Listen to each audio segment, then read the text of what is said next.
609-919-9200. This is the Zach Gelb Show. These teams met week one. Giants had the victory in a thrilling game. And then ever since, the Cowboys haven't lost, and the Cowboys have been dominant this year, and they look like they're very well on their way to the Super Bowl. Now joining us, former Cowboys quarterback, radio analyst for the Dallas Cowboys on Compass Media, and that is the great Danny White, who joins us right now. Danny, appreciate a few minutes, and how are you? I'm good. How are you guys doing? Well, we're doing great, and we appreciate you coming on. So big game coming up this Sunday, Cowboys and Giants. Really, when Tony Romo went down, a lot of people weren't high on the Dallas Cowboys, and that was because of the ambiguous piece at quarterback in Dak Prescott. I'm just wondering, what were your expectations before the year on Dak Prescott, and how about the way that he's been playing quarterback right now for the Cowboys? Well, I think I was like everybody else. When Tony got hurt, it was, here we go again. And this team, for some reason, last year it was all about when is Tony going to be well? When is he going to be healthy? When will we have him back? So we can start winning games again. This year, there hasn't been any of that. It's just like from day one. And it was mostly because of Ezekiel Elliott and his ability and that offensive line and their ability to run the football. It wasn't as much about Dak. And, I think there's any quarterback in the league would love to play for the Dallas Cowboys right now, the way they're running the ball and the pass protection they're getting. And, so what I think it's more what Dak hasn't done.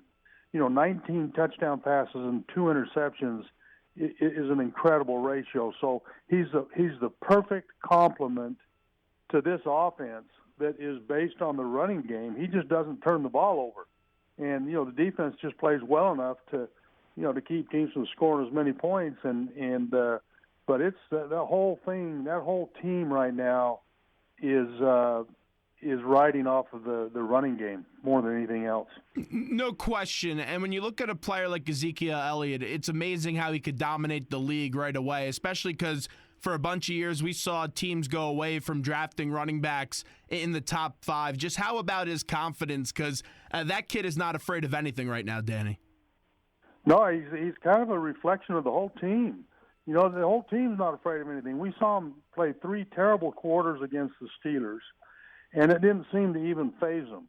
They just kept playing, and ended up winning the game in the end. They played poorly against Baltimore. They, and came back and won that game. It's crazy, the attitude of this team. They're really loose the last few weeks at the beginning of. I've been amazed. In fact, I've commented on how loose they seem in pregame warmups. And for a bunch of young guys, they just don't fear anything, anybody, and nothing phases them. You look at leaders when your quarterback goes down for what's basically been the entire season. I know he was ready to go a few weeks ago. Clearly they weren't going to make that change back to Dak Prescott, although we did hear some speculation. A guy like Jason Witten is a big-time leader. But how about the job of the head coach? I feel like the head coach, just because of the talent on the offensive side of the ball, doesn't get enough credit. How about the job Jason Garrett has done this year? Yeah, no, you're exactly right. He doesn't get enough credit. Neither does Scott Linehan, the offensive coordinator. And those are the guys, behind the scenes that are really making this thing happen. I mean, Scott Linehan's play calling has been unbelievable. To take a young quarterback like Prescott and teach him the offense and have him only throw 2 interceptions this late in the season is remarkable. And I think it's a tribute more than anything to Scott Linehan and the fact that he's giving them easy throws and guys are getting open, and when you got that running game, linebackers have to stay in the box, safeties have to stay in the box. So when you're throwing the ball over the middle and you got quick receiver, you got Jason Witten at tight end and you got those guys running crossing routes, and there aren't any linebackers in the way. So they've made a living throwing short passes over the middle to those guys, and it's all because of the running game again. But Linehan has taken advantage of that, and I think they both, Jason Garrett and Scott Linehan, deserve a lot of credit. Like you say, it is all centered around the running game. That's their bread and butter. That's their forte. It's their main point of emphasis. However, though, with the quarterback, every time I watch him play, I just wonder how he fell to the fourth round. What's your explanation for that? Well, again, I don't think it's him. I think if you took Carson Wentz, and put him in this offense, or any of those 7 quarterbacks that went ahead of him, which is incredible when you look at his numbers, but there's no telling they might all be able to put up the same kind of numbers playing in this offense. I think Prescott is benefiting from the. I mean, Cole Beasley's another guy that he's their leading receiver. The guy has just come out of nowhere, and it's because the linebackers are having to play the run, and Beasley runs most of his routes over the middle, so you can't play him man to man. He's too quick, and he's catching a lot of balls, and it all revolves off of the success of the running game, and so I don't think Prescott is necessarily a better quarterback than those guys, than Jared Goff or any of the guys that went ahead of him. I just think he happened to fall into an offense that is just running like crazy and giving him a lot of protection, and he's got a great group of receivers to go along with it. Danny White with us right now on the Zach Gelb Show. Ezekiel Elliott's going to win Rookie of the Year. Can you make the argument for MVP of the entire league? Sure. Yeah. I mean, again, there's a guy that has taken advantage of those guys up front, all those 3 first-round draft picks, and the Cowboys have clearly had a strategy for the last 5 years of building with the offensive line, and now it's paying off. It's finally paying dividends, and you can make an argument. He's the leading rusher. He's got the most yards. He's got the most attempts. He's just had you put him with that offensive line, and so you can make an argument. But I think they ought to split it 6 ways. And give it to the 5 offensive linemen and Zeke, because together they've done incredible things. I like the answer to that. Danny, though, I did see some videos surface earlier in the week, and it was a big topic of conversation. Skip Bayless and Shannon Sharp brought it to attention of Dak Prescott and Ezekiel Elliott at a nightclub spraying some champagne. As a former player, it's the night before an off day, a night before a Tuesday. Do you have a problem with what happened at that nightclub? No, because it's second hand and third hand, and they're spraying champagne. So what? I mean, and it's a Monday night. It's not a Saturday night. I don't fault those guys. Everybody's watching them with a microscope now. Everybody's trying to find something wrong with them, it's unfortunate, but that kind of stuff gets out, and I don't put any stock into any of that stuff. I bet there's 1,000 players drinking champagne on Monday night after a Sunday victory. What did you used to do after a big win on a Monday night before a Tuesday off day? Because back when you played, there was no Twitter, there was no TMZ following you around 24/7. No, but I had 3 kids, and I was home babysitting. That's where I was. Danny White with us right now. All right, let's get to this game coming up on Sunday. When you take a look at this Giant offense, they've been very inconsistent, and they had a horrific performance against the Steelers this past Sunday. What do you make of the Giants' inconsistencies on offense?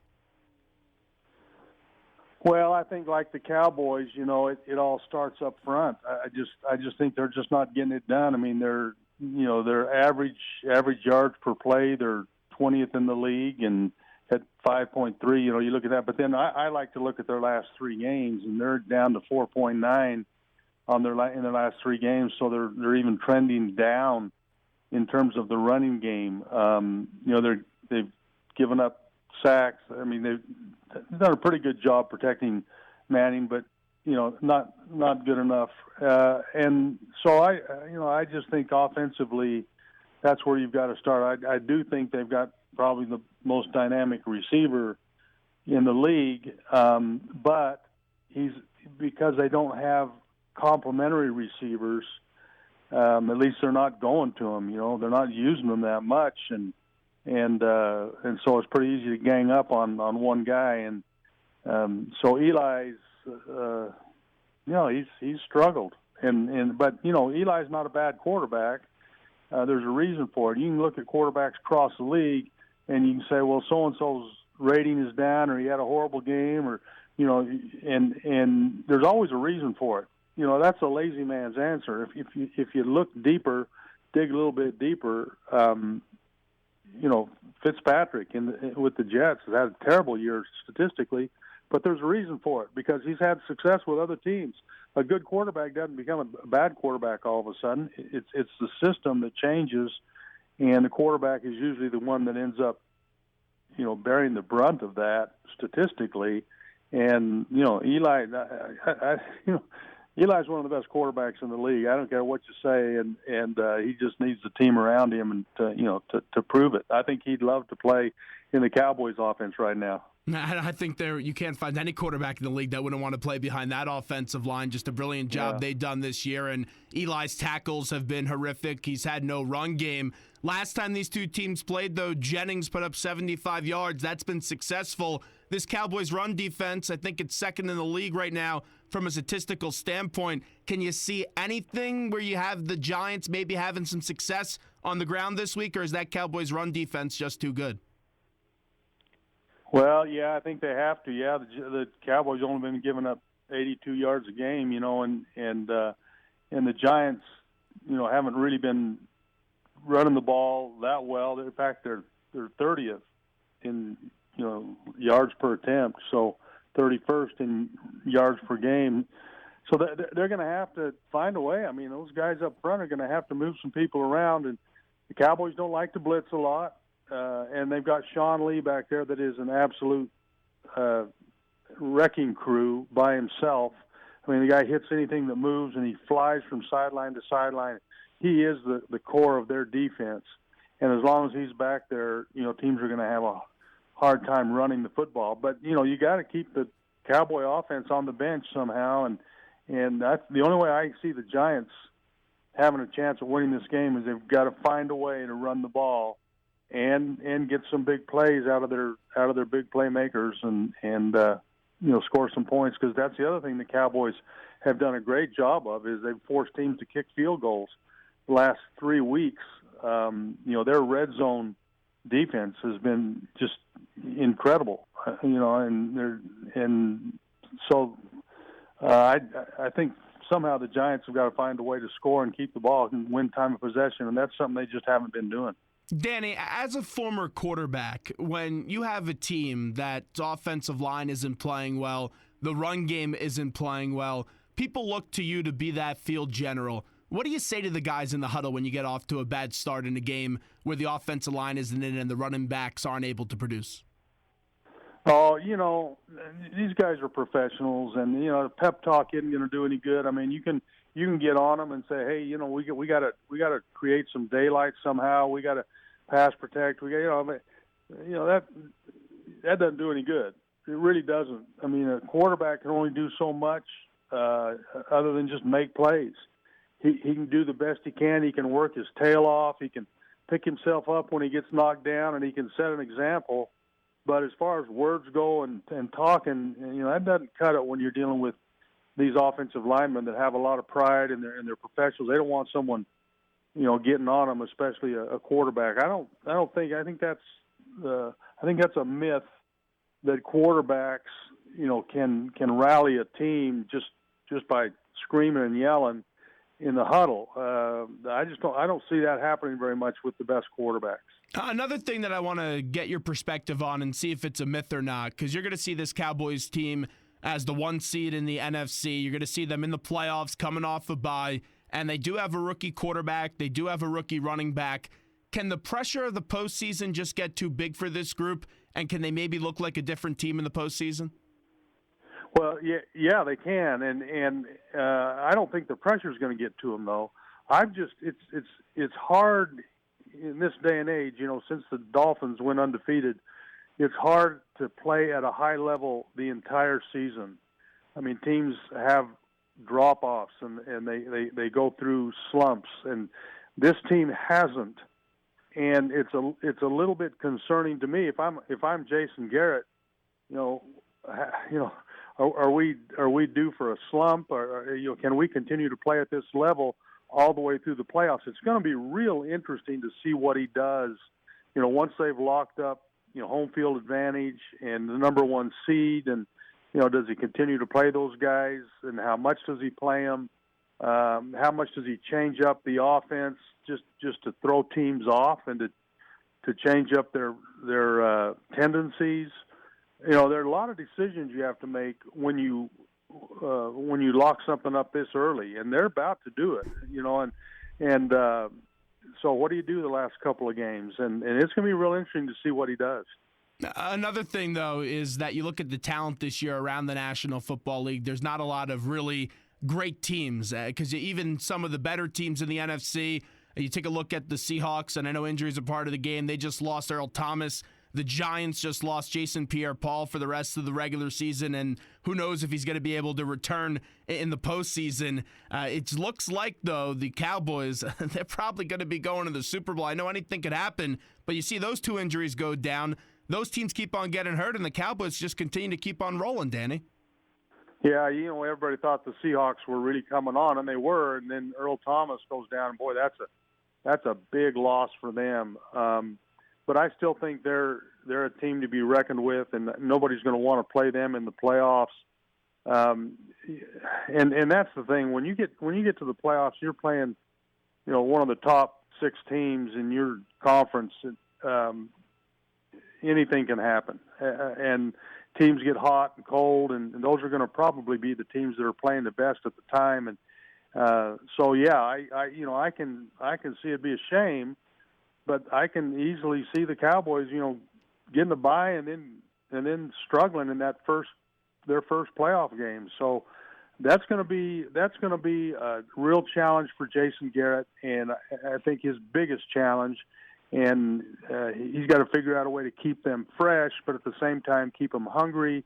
And we'll see, But I'm glad I don't have to make that decision. That's one of the pitfalls of winning out so early. There's some good teams out there, playing right now, and the Steelers could have beat them, and Baltimore could have beat them, and Minnesota could have beat them. Those are all teams that were 1 or 2 plays away from winning those games, and the Cowboys just got the breaks and were able to win it at the end. Danny White, last one before we let you run, and this is another decision you don't have to make, but I want to throw it by you. Tony Romo, what team do you think he'll be on next year? Oh, yeah, don't throw that at me. I don't. I have no idea. All I know is he's still got a couple of great years in him, and I hope he can get with a team that's got a shot. If he does go somewhere, I mean, there's no guarantee that he's going somewhere. I think that's probably likely. But because he doesn't want to be a backup, and the Cowboys can't afford to keep him as a backup, and if Prescott, something could happen to Dak. I mean, in the last few games, who knows? So a lot of things can still happen. But I just hope for Tony's sake, because he's just a great guy. Tony's one of those guys that you pull for, and if he does go somewhere else, I just hope it's a team that going to have a shot at the title, and because he deserves one. He deserves a ring. He really does. Danny, appreciate the time as always. Thanks so much. Have a great rest of your day. Okay. You're welcome. Thanks so much. There's Danny White joining us on the Zach Gelb Show. Fox Sports 920 The Jersey.